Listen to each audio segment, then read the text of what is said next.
in cities throughout the area. A very competent man.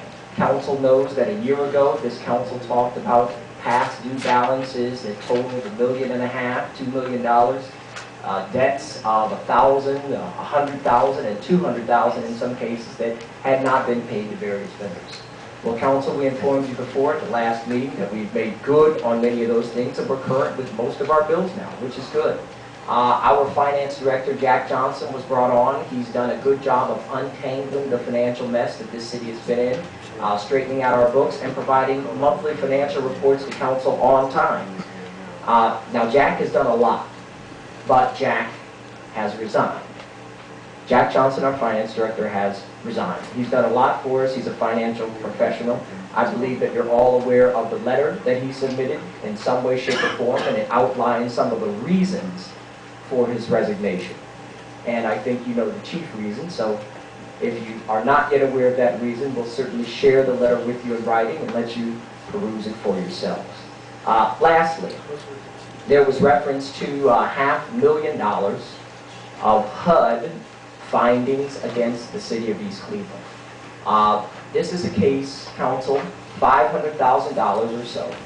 This city must in some way, shape, or form repay the United States Department of Housing and Urban Development. While we get that news now, it is really a case of the chickens coming home to roost. These are old things. Council, I think that you're aware that these actions took place between the years of 2002 and 2006. Again, $500,000. We are now being asked to repay the federal government for actions that occurred in this city between 2002 and 2006. You well know, Council, that I didn't become mayor until 2010.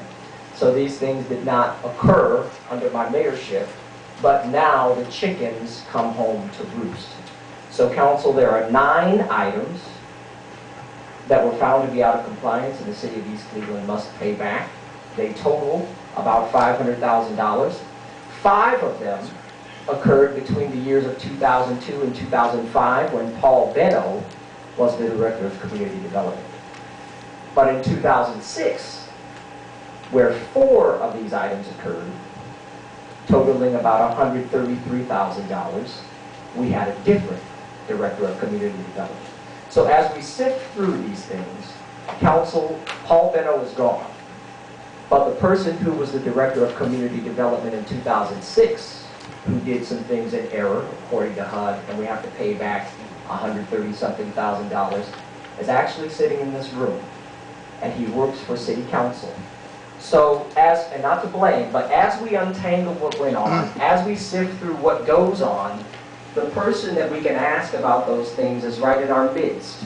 So we don't have to go far to track anybody down, and not to blame, not to criticize, because sometimes people violate guidelines and regulations and don't even know that they're doing it.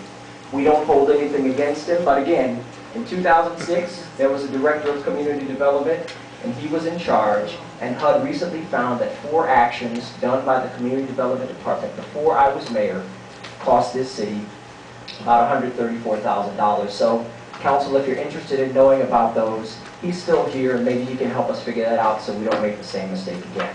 So, Council, we've got some tough times. We're in it together. We're not in it to blame each other. We're not in it to point fingers. We've all got equal skin in this game. Council itself tried to come up with a plan, and you just see how uphill the battle is. Thank you, Council.